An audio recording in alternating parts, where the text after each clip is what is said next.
Hello guys, எல்லாருக்கும் வணக்கம். Big pass Tamil season 8 நிகழ்ச்சியில் 9வது போட்டியாளராக கலந்துக்கிட்ட நடிகர் ரஞ்சித் கிட்ட விஜய் சேதுபதி, நான் சின்ன வயசில் பார்த்த ரஞ்சித் வேற, கவுண்டம்பாளையம் திரைப்படத்திற்கு பிறகு அவர் பேசுறது வேற, உங்களுடைய உண்மையான கேரக்டர் என்ன என்று பலவாறு கேள்விகளை கேட்டிருந்தார். 8வது சீசனில் விஜய் சேதுபதி தொகுப்பாளராக வரும்போது இவர் இந்த நிகழ்ச்சியை எப்படி கொண்டு போக போகிறாரோ என்று எதிர்பார்ப்பில் இருந்த ரசிகர்களுக்கு இன்று இன்ப அதிர்ச்சி தான் கிடைச்சிருக்கு. போட்டியாளர்கள் யாரையுமே அதிகமாக பேச விடாமல், நான் தான் தொகுப்பாளர் என்று போட்டியாளர்களை பேச வேண்டிய விஷயங்களை பேச விட்டுட்டு பிக் பாஸ் நிகழ்ச்சியில் விஜய் சேதுபதி போட்டியாளர்களை அறிமுகம் செய்துட்டு இருக்காரு. அப்போது நடிகர் ரஞ்சித்தை அறிமுகம் செய்யும் போது அவரிடம், நான் உங்களை சின்ன வயசில் சிந்து நதி பூவை திரைப்படத்தில் பார்த்த அந்த கேரக்டர் உங்களுக்கு அவ்வளவு அழகாக பொருந்திருக்கும்.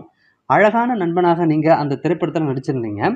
அதற்கு பிறகு நீங்கள் இயக்கிய பீஷ்மர் திரைப்படமும் பார்த்தேன். அந்த படம் சூப்பரான படம்.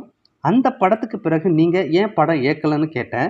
ஆனால் சமீபத்தில் நீங்கள் இயக்கிய கவுண்டம்பாளையம் திரைப்படம் வந்த பிறகு நீங்கள் பேசியது வேறு விதமாக இருந்தது. இதில் ரஞ்சித் என்பவர் உண்மையில் யார்? நான் பார்த்த சிந்து நதி பூவே படத்தின் கேரக்டரா, இல்லை சமீபத்தில் பேசி கொண்டிருக்கும் ரஞ்சித்தின் முகம்தான் உண்மையா? இதில் எது உண்மை அப்படின்னு கேட்டிருக்காரு. நீங்கள் ஒவ்வொரு காலகட்டத்திலும் ஒவ்வொரு பரிமாணத்தில் வளர்ச்சி அடைஞ்சு நிற்கிறீங்க. அதில் உங்களுடைய நிஜ கேரக்டர் என்ன என்பதை சொல்லுங்க அப்படின்னு ரஞ்சித்தை பார்த்து கேட்டார். அதற்கு ரஞ்சித், நான் சிந்து நதி பூவே திரைப்படத்திலிருந்து அதே கேரக்டர் தான் என்னுடைய நிஜ கேரக்டர். நான் இயக்கும் திரைப்படங்கள்லேயே என்னுடைய கேரக்டர் இருப்பது உண்மைதான். ஆனால் நான் எப்போதும் சரியான நியாயமான விஷயங்களை தான் பேசிகிட்டு இருக்கேன் அப்படின்னு சொல்லியிருந்தார். அதற்கு விஜய் சேதுபதி, இந்த வீட்டுக்குள்ளே நீங்கள் இன்னும் நிறைய விஷயத்த பார்க்க போகிறீங்க.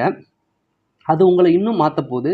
இந்த வீட்டுக்குள்ளே நீங்கள் உண்மையாக இருக்க போகிறீங்களா, அல்லது இன்னும் பெட்டராக இருக்க போகிறீங்களா அப்படின்னு கேட்டார். அதுக்கு ரஞ்சித், உண்மையாகவே இருக்க போகிறேன், அதன் மூலம் இன்னும் பெட்டராக போகிறேன் அப்படின்னு சொல்லியிருக்காரு.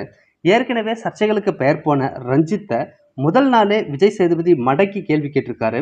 அவருடைய கேள்விகளில் கவுண்டம்பாளையம் திரைப்படத்திற்கு பிறகு காதல் திருமணத்திற்கு எதிராக ரஞ்சித் பேசுவதற்கு தன்னுடைய கண்டனத்தை தெரிவிப்பது போலத்தான் உள்குத்தோடு விஜய் சேதுபதி பேசியிருக்காரு.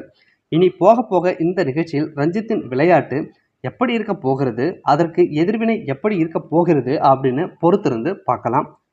இந்த வீடியோ உங்களுக்கு பிடிச்சிருந்தா லைக் பண்ணுங்கள், ஷேர் பண்ணுங்கள். அப்படியே இந்த வீடியோ பற்றின கமெண்ட்ஸை மறக்காமல் பதிவு பண்ணுங்கள். Thank you so much.